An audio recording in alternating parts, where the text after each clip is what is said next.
Hello guys, in today's video I'm going to show you how to increase WP memory limit in Hostinger.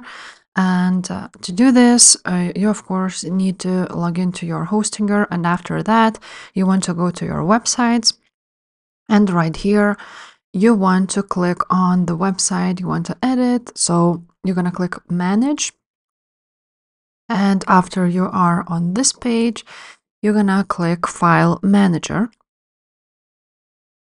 and let it load up. After it will open up the server files right here. You're gonna click public HTML right here. And after this, you're gonna scroll down until you see WP config, this one. So just gonna open it up. And after this, you want to scroll down until you see this, that's all, stop editing, happy publishing. And right here after that last define, you want to enter a code, which I'm going to leave in the description below.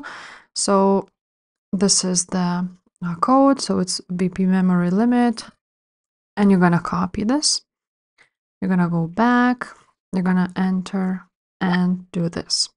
And after this, you're going to click save. And that's it, guys. So if this video was helpful, please leave a like, subscribe to this channel, and I will see you next time. Bye.